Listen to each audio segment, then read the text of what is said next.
नमस्कार मित्रांनो. मित्रांनो, आजच्या एका भयानक कथेमध्ये आपण पाहणार आहोत, की कोकणामध्ये एका कोकणाबाहेरील माणसाने स्मशानभूमी असलेली जमीन घर बांधण्यासाठी म्हणून खरेदी केली आणि त्यानंतर तिथे जे काही त्याला अनुभव आले, ते घर बांधल्यानंतर त्या घरामध्ये काय-काय अनुभव आले, ते सगळे आज आपण या कथेमध्ये पाहणार आहोत. विष्णू नावाचा एक माणूस कोकणामध्ये राहायचा. मुख्य रस्त्यापासून म्हणजे मुख्य रस्त्याला लागूनच त्याची 10 गुंठे जमीन होती आणि ती अडगळीची अशी जमीन होती. त्या जमिनीमध्ये झाडं-झुडपं होती आणि मोठमोठे वृक्ष होते. त्या 10 गुंठ्याच्या मध्यभागी 1-1.5 गुंठा जमीन सपाट होती. तिथे काही झाडं नव्हती, झुडपं नव्हती, तर ती सपाट जागा होती. याचं कारण होतं 30 वर्षापूर्वी त्या जमिनीमध्ये तिथल्या आजूबाजूच्या 3-4 वाडींची ती स्मशानभूमी होती.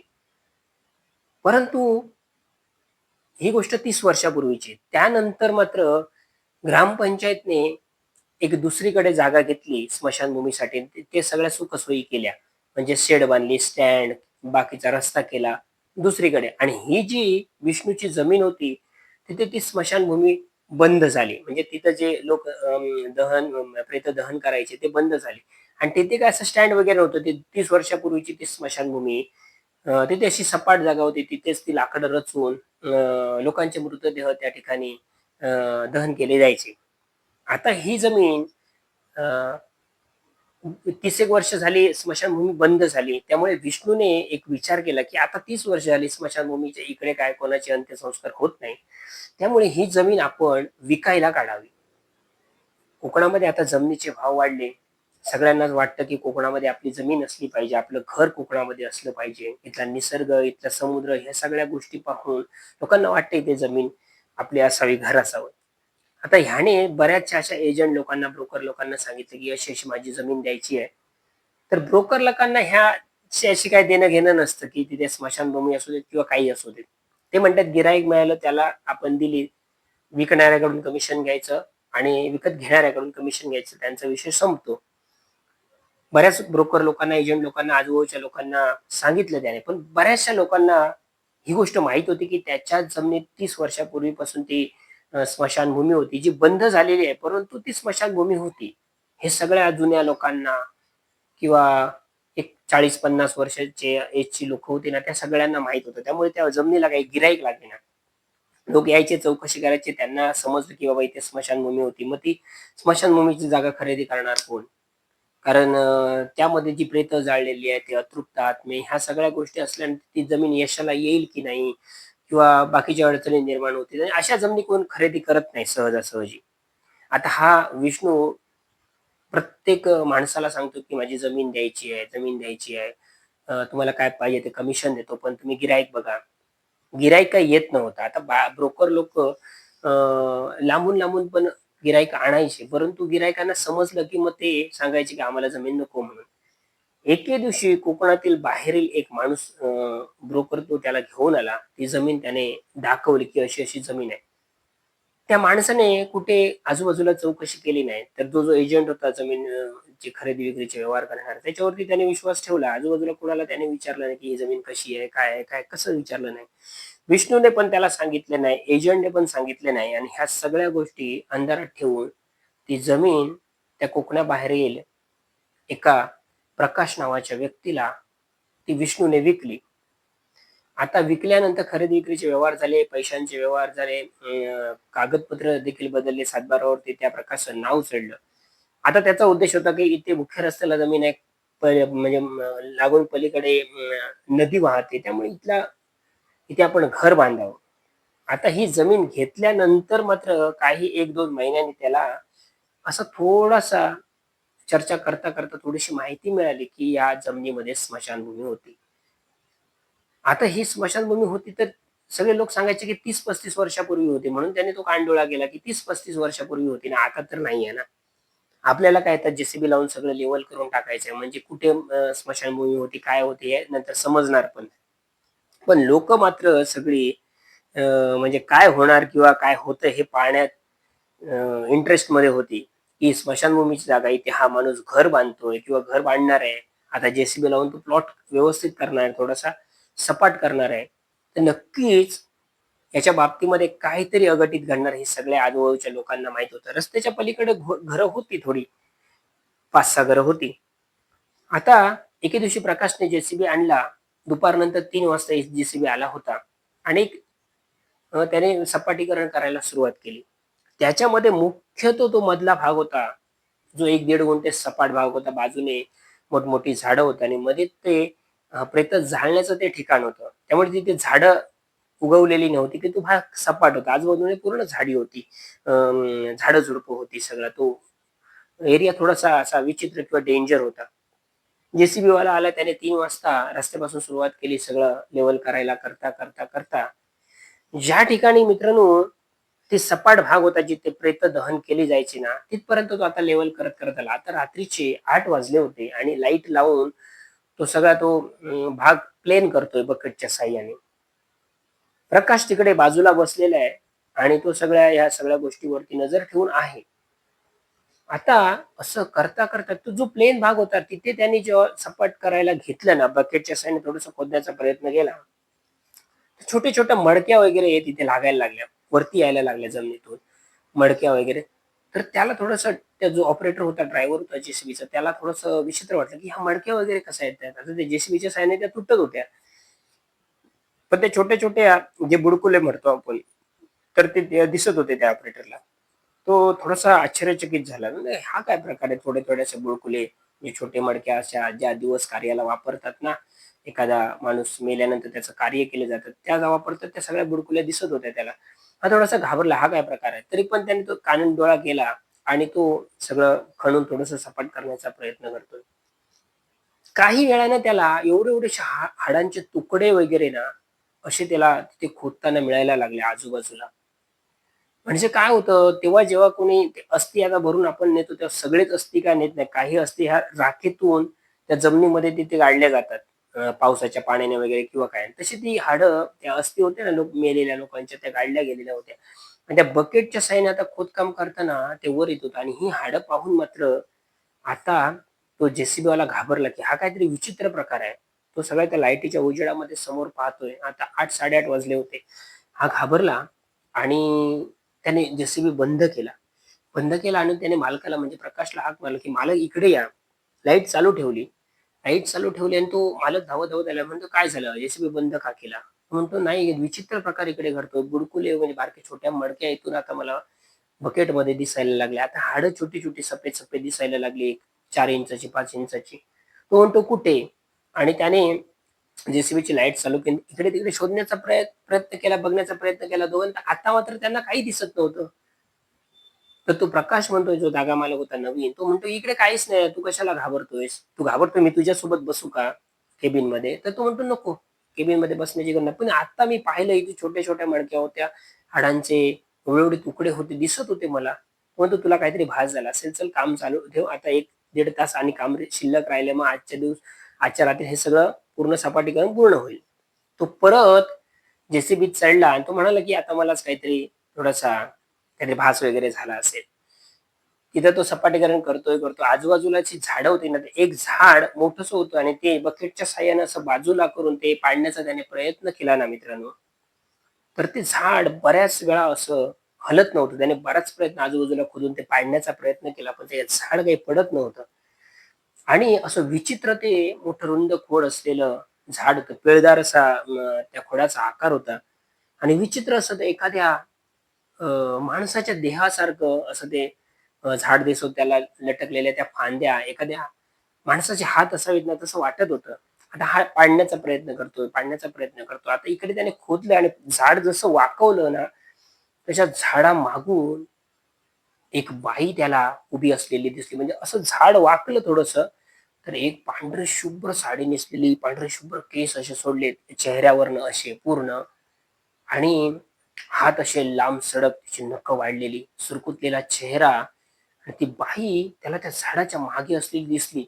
त्याने परत ते बकेट काढलं. झाड पुन्हा असं समोर येऊन उभं राहिलं आणि हा घाबरला आणि त्याने जेसीबी काढला आणि सरळ तो मुख्य रस्त्यावरती येऊन त्याने उभा केला आणि त्या प्रकाशला सांगितलं, की "मी इथे काम करणार नाही. इथे काहीतरी विचित्र प्रकार होत आहेत. आता मी इथे ते झाड पाडण्याचा प्रयत्न करतोय. ते झाड जेव्हा मी बाजूला केलं ना, तर त्याच्यामागे बाई उभी होती, जी पांढरी शुभ्र साडी नेसलेली, केस सोडलेले आणि सुरकुतलेला चेहरा. मी पाहिलं, मी इथे काय काम करणार नाही आणि तो निघून गेला.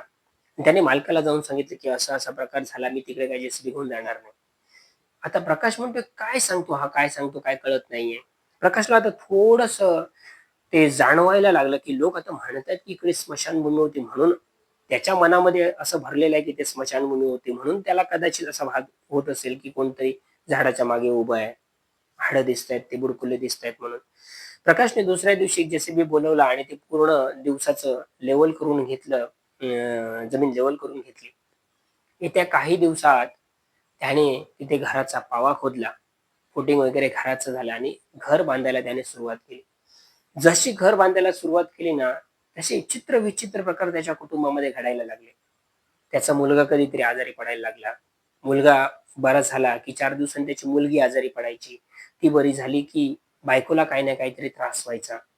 आणि रात्री चित्र-विचित्र असे प्रकार त्याला दिसायचे. ती जमीन त्याला ती दिसायची आणि त्या जमिनीमध्ये कोणतरी अशा काळ्या-पांढऱ्या आकृत्या त्या जमिनीमध्ये फिरतायत किंवा अशा जमिनीतून वरती येतायत, असं त्याला दिसायला लागलं. आणि ते ते सगळी जमीन त्याला दिसायची, की आपण लेव्हल केलेली आहे. तो रस्ता, ती आजूबाजूची झाडं, हे सगळं त्याला दिसायचं आणि त्या आकृत्या जमिनीतून वर येतायत, काळ्या-पांढऱ्या. आजूबाजूला गोल फिरतायत असं त्याला दिसायला लागलं. त्याने एका मांत्रिकाकडे चौकशी केली, की अशी-अशी मी जमीन खरेदी केली आणि तिथे असं-असं मला होतंय आणि 30 वर्षापूर्वी तिथे स्मशानभूमी होती असं ऐकण्यात आहे म्हणून. त्या मांत्रिकाने त्याला सांगितलं, की "तू जी जमीन घेतली ना, त्या जमिनीच्या मधोमध स्मशानभूमी होती. ही गोष्ट खरी आहे. तिथे बरेचसे अतृप्त आत्मा, अनेक लोकांचे अंत्यसंस्कार त्या ठिकाणी झालेत. आत्महत्या केलेल्या लोकांचे, अपघात झालेल्या लोकांचे किंवा ज्यांच्या इच्छा, आकांक्षा अपुऱ्या राहिल्या अशा लोकांचे मृतदेह त्या ठिकाणी जाळले गेले. त्यामुळे अदृश्य शक्ती, अतृप्त आत्मे त्या जमिनीमध्ये वावरतायत." तर तो प्रकाश म्हणायला लागला, "आता जमीन घेतली आहे तर खरी, घराचं बांधकाम अर्धवट झालंय. आता काय करायचं ते सांगा."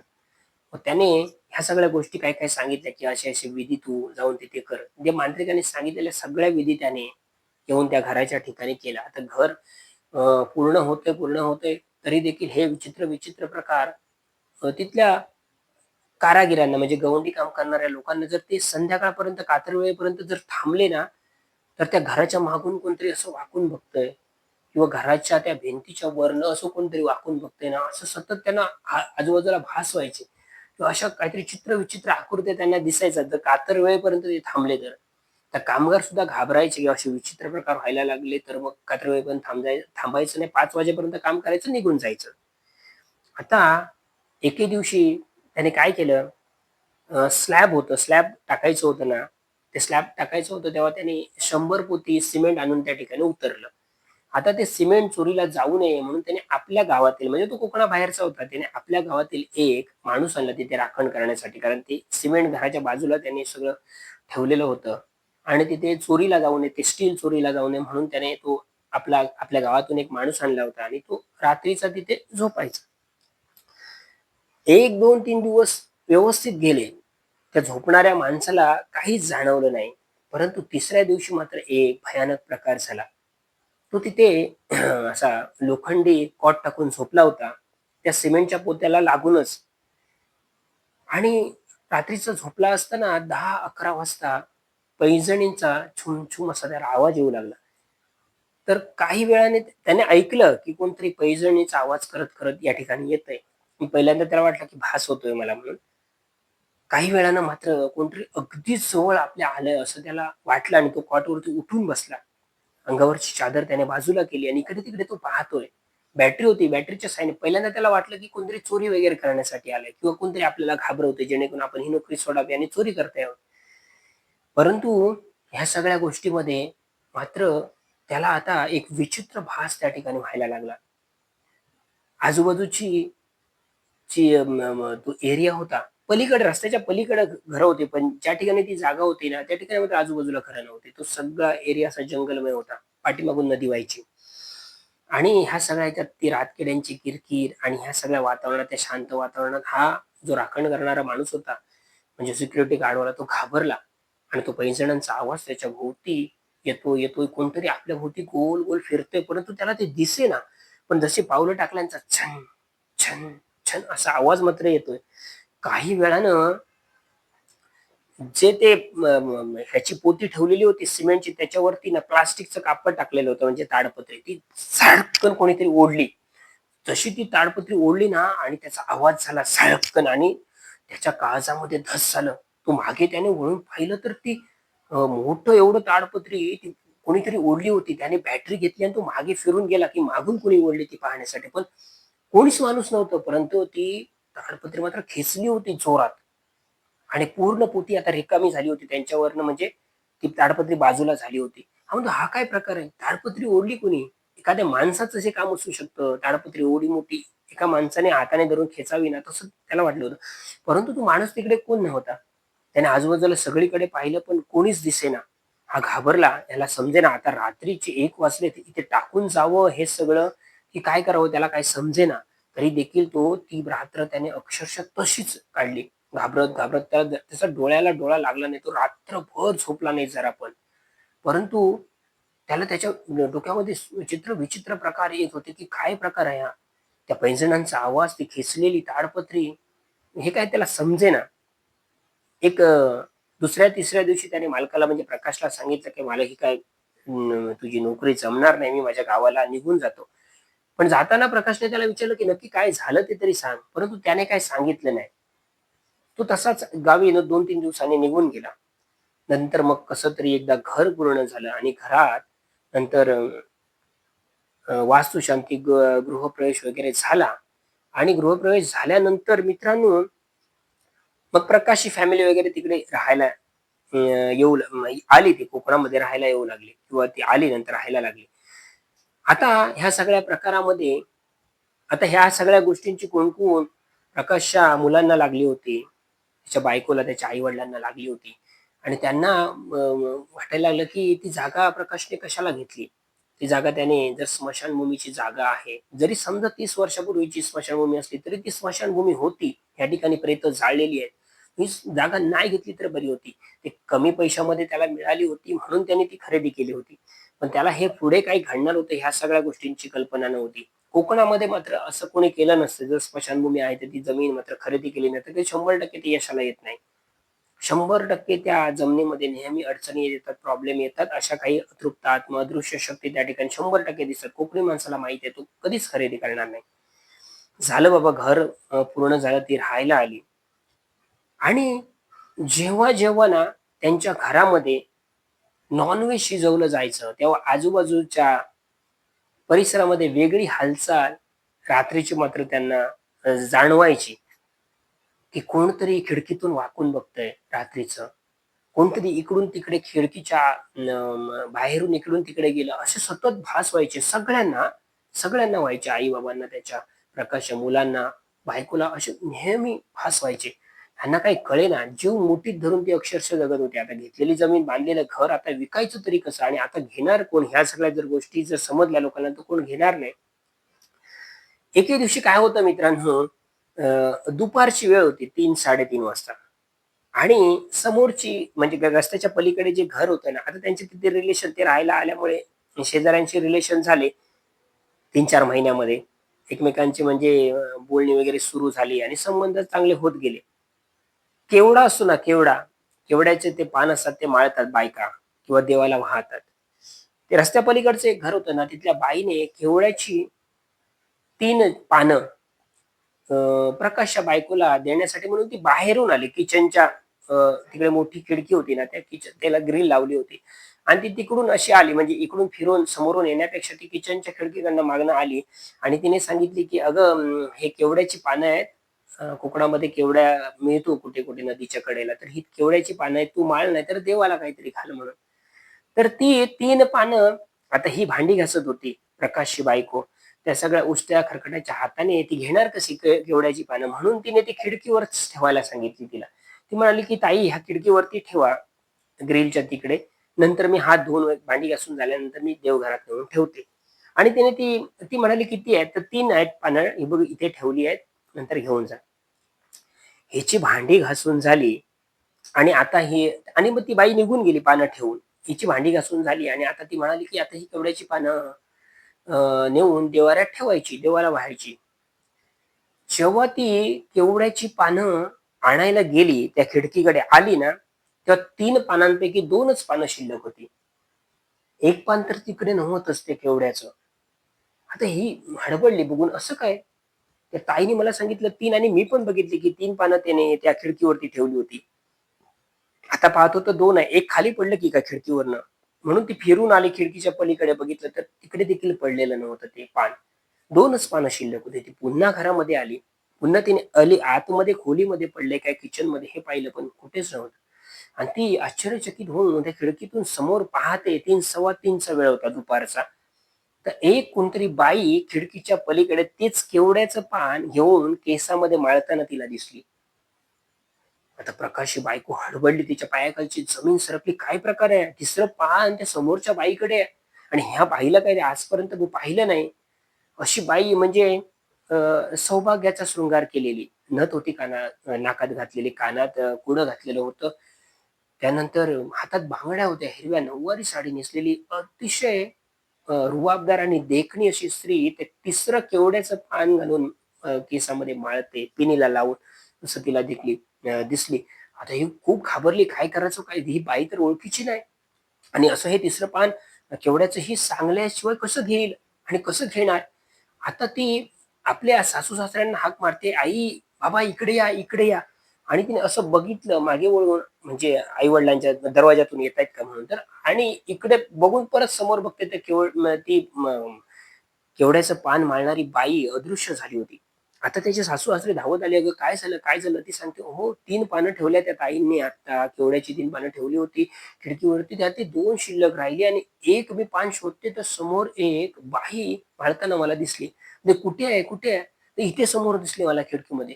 त्याने परत बाहेर जाऊन बघितलं, कोणी नाही. बाई नाही, ते केवड्याचं तिसरं पान नाही, ती 2च पानं शिल्लक होती. हा अजब प्रकार त्यांनी सगळ्यांनी प्रकाशला येऊन सांगितलं, की आज असा-असा प्रकार झाला बाबा. हे काय या जमिनीमध्ये हे घर आणि हे यशाला येईल किंवा आपल्याला हे फळाला येईल असं वाटत नाही. काहीतरी बंदोबस्त केला पाहिजे. प्रकाश म्हणतो काहीतरी मांत्रिकाला आणून वगैरे बंदोबस्त करूया, बघूया. आणि असे प्रत्येक दिवस काही ना काहीतरी प्रत्येक दिवशी काहीतरी वेगळी घटना घडायची. त्या खिडकीतून कोणतरी पलीकडे गेलं, दरवाजातून कोणतरी वाकून बघतंय किंवा छपरावरून कोणतरी चालतंय. त्या छपरावरून चालण्याचा आवाज येतोय किंवा टेरेसच्या पायऱ्या उतरून कोणतरी खाली येते असं सतत भास त्यांना व्हायला लागले. आजूबाजूला कोणतरी अदृश्य शक्ती किंवा अतृप्त आत्मे वावरतायत हे सगळं त्यांना आता जाणवायला लागलं. एके दिवशी पुन्हा असाच प्रकार घडला. त्यांच्या घरी नॉन-व्हेज शिजलेलं होतं आणि सगळ्यांचं जेवण झालं आणि जेवल्यानंतर जी हाडं असतात ना, ती आता बायका काय करतात, की ओट्यावरती जेव्हा आपण बेसिनमध्ये भांडी घासतो, तेव्हा ती हाडं एखाद्या भांड्यामध्ये काढतात. मग ती बाहेर नेऊन टाकतात. त्याच खिडकीवरती तिने ती सगळ्यांच्या ताटातली हाडं अशी ठेवली होती एका वाटीमध्ये आणि ती वाटी तिने त्या खिडकीवरती ठेवली. जिथे केवड्याची पानं होती त्याच खिडकीवरती किचनच्या आणि ही भांडी घासते, भांडी घासते.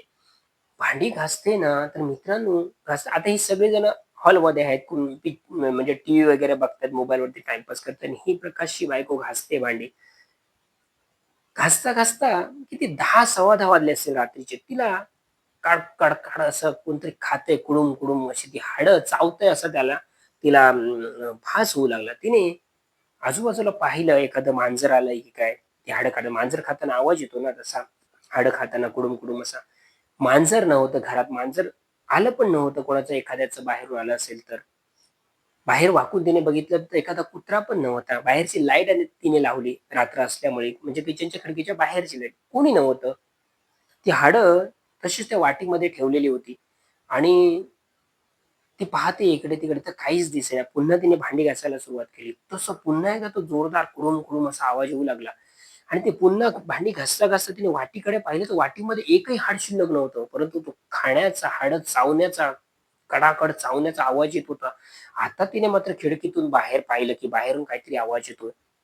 तर तशीच एक अदृश्य किंवा जी काळी अशी आकृती अस्पष्ट दिसणारी ती अक्षरशः ती हाडं आपल्या हाताने तोंडात घालून कडाकड चावत होती. काळाकुट्ट चेहरा, असे खोल डोळे होते. आकार दिसत होता, पण तो स्पष्ट दिसत नव्हता. पण एक कोणतरी आकृती आहे आणि ती हाडं खाते त्या वाटेतली, असं तिला दिसलं. ही जोरदार ओरडली, की "धावा, धावा! इकडे भूत आहे, इकडे कोणतरी अदृश्य शक्ती, अतृप्त आत्मा आहे." सगळे धावत आले. पाहिलं तर काय? ती म्हणते, "काय झालं?" म्हणते, "इकडे मी वाटीमध्ये हाडं टाकण्यासाठी ठेवली होती ना, तर कोणतरी एक अदृश्य अशी आकृती अस्पष्ट दिसणारी अशी ती हाडं खात होती." आता त्याने वाटी पाहिली ना, तर ती वाटी बाहेरच्या बाजूला पडलेली होती. त्याच्यात एकही हाड नव्हतं. आता मात्र सगळी घाबरली, की हा काहीतरी विचित्र प्रकार आहे आणि इथे काय आपल्या ही जमीन यशाला येणार नाही किंवा हे घर देखील यशाला येणार. आता करायचं काय? करायचं काय? त्यानंतर मोठमोठे मांत्रिक झाले, तंत्र-मंत्र विद्या करणारे सगळे बुवा-बाबा सगळे झाले. सगळ्यांनी सांगितलं, की स्मशानभूमीची जमीन जमीन आहे. ही जमीन शापित आहे. ही जमीन बाधित आहे. इथे तुम्हाला घर बांधलं ते यशाला येणार नाही. ही जमीन तुम्हाला कसल्याच यशाला नाही. ते झाडं लावली तरी देखील तुम्हाला या ठिकाणी ती होणार नाही. तर तिचं उत्पन्न तुम्हाला मिळणार नाही. सतत तुमच्या घरामध्ये काही ना काहीतरी शारीरिक, आर्थिक हे प्रॉब्लेम येतच राहणार. येतच राहणार. आता करायचं काय? एवढी ही सगळी घेतलेली जमीन, एवढ्या 30 एक लाखाचं बांधलेलं घर, आता करायचं काय? प्रकाश थोडासा तो डिस्टर्ब झाला. पैसे गेले 40 एक लाख रुपये आणि एवढं करून हे असे प्रकार होत आहेत. आजूबाजूच्या लोकांना त्याने विचारलं, तर आजूबाजूच्या लोकांनी आता स्पष्ट सांगितलं, की 30 वर्षापूर्वी ते स्मशानभूमी होती. आता ग्रामपंचायतने दुसरीकडे बांधली म्हणून ठीक, पण इथेच सगळ्या लोकांचे अंत्यसंस्कार केले जायचे आणि तीच तुम्ही जमीन कमी पैशाला म्हणून घेतली आणि आज हा प्रकार होतोय. आता मूळ मालकापर्यंत हा विषय गेला. विष्णूला तो सांगायला लागला, की "अशी जर जमीन होती तर आम्हाला सांगायची तरी. आम्ही घेतली नसती. आम्हाला तुम्ही फसवलं." त्याच्यावरून वादावादी झाली. आता करायचं काय? विष्णू म्हणायला लागला, की "तुमचं तुम्ही बघा. आता मी तुम्हाला जमीन विकली, व्यवहार झाला, माझा विषय संपला." प्रकाश आता डिप्रेशनमध्ये गेला. काय करावं त्याला समजेना. घरात जोपर्यंत ते असायचे असाच प्रकार व्हायचा. दिवसाचे देखील असे प्रकार व्हायला लागले. शेवटी अक्षरशः मित्रांनो त्याने ते घर सोडलं. ते घर तसंच्या तसं सोडलं. 1-1.5 पावणे 2 वर्षाच्या अंतरामध्ये बांधलेलं ते घर सगळं सोडून ती फॅमिली दुसरीकडे भाड्याने राहायला गेली आणि भाड्याने राहायला गेल्यानंतर सगळ्या गोष्टी मात्र नीट व्हायला लागल्या. परंतु ती समोरची जी घरं होती ना, ती राहणारी ती सांगतात, की तुम्ही सोडून गेलात ना, ते रात्रीच्या अचानक तुमच्या घरच्या लाईट लागतात. अंगणातली लाईट लागते, घरच्या लाईटी लागतात, बंद होतात. कोणतरी दरवाजा कर्रकन उघडतो असा आवाज येतो तुमच्या घरातून. तुमच्या घरात कोणतरी केरसुणीने, हिराची केरसुणी असते तिने झाडू मारताना कोणतरी दिसतं. कोणतरी अंगणामध्ये झाडू मारताना दिसतं. असे विचित्र प्रकार होतात. आता ह्यांची तर डेअरिंगच नव्हती ते पुन्हा घरामध्ये राहण्याची. आता त्यांना ते सगळं एवढे पैसे खर्च करून भाड्याने राहायची वेळ आली. आणि कधी-कधी रात्री ते त्या जे समोरची घरं होती ना, तिकडे राहून हा सगळा प्रकार पाहायचे, की ती सांगणारी लोकं ही खोटं सांगत नसेल, खरेच प्रकार व्हायचे. रात्रीची लाईट लागायची त्या घरामध्ये, कधी बंद व्हायची, कधीतरी त्या खिडकीतून माणसं आतमध्ये फिरताना दिसायची. दरवाजा कोणीतरी उघडल्याचा आवाज यायचा, गेट कोणीतरी उघडल्याचा, तो लोखंडी गेट उघडल्याचा आवाज यायचा. असे चित्र-विचित्र प्रकार व्हायला लागले आणि ती मुळात जमीन मित्रांनो शापितच होती. जी स्मशानभूमीची जी जमीन आहे तिथे लोकांचे अंत्यसंस्कार होतात, त्यांचे विधी होतात, त्यांची कार्य होतात त्या ठिकाणी. त्यामुळे त्या जमिनीमध्ये अशा अदृश्य शक्तींचा वावर असतो आणि त्या जमिनीवरती त्यांचं वर्चस्व असतं आणि त्यामुळे अशा सगळ्या निगेटिव्ह घटना त्या ठिकाणी घडतात आणि ह्या सगळ्या गोष्टीला कंटाळून मग प्रकाशने ते विकण्याचा देखील प्रयत्न केला, पण बरीच वर्ष झाली ते त्याला विकताही येत नव्हतं. कारण त्याला गिराईकच लागत नव्हतं. आता ह्याच्या बाबतीमध्ये झालेला तो प्रकार त्यामुळे त्या आणि गोष्टी सगळीकडे पसरला, की ते अशा-अशा घरामध्ये असे-असे प्रकार होते. त्यामुळे ते विकलंही जात नव्हतं. आजपर्यंत ते घर मित्रांनो तसंच राहिलं. सगळ्या गोष्टी आजही त्या ठिकाणी तशाच होतात अमावास्या पौर्णिमेला आणि आता मात्र एवढे पैसे खर्च करून प्रकाशला भाड्याने राहायची वेळ आली होती. का? तर कमी पैशाच्या नादामध्ये त्याने ती जमीन खरेदी केली होती आणि कुठलीही शोध चौकशी न करता आणि त्यामुळे हे सगळं त्याच्यावरती उडवलेलं होतं. तर मित्रांनो ही भयकथा मला एका व्यक्तीने सांगितली होती. त्याने नाव न सांगण्याच्या अटीवरती ही कथा मला सांगितली होती. ती मी तुम्हाला तशीच्या तशी सांगण्याचा प्रयत्न केलाय. कथा कशी वाटली नक्कीच कमेंट करून सांगा. तुमच्या बाबतीमध्ये असे अनुभव असतील ते देखील कमेंट करून सांगा. चॅनल मित्रमंडळीपर्यंत शेअर करा आणि चांगल्या कमेंट करून सांगा कथा कशी वाटली. तुम्ही प्रोत्साहन देताय, सगळे कमेंट करतायत, लाईक करतायत, चॅनल शेअर करतायत, गोष्टी पाहतायत त्याबद्दल आपल्या सर्वांचे मनापासून या ठिकाणी आभार मानतो मी थांबतो. धन्यवाद मित्रांनो.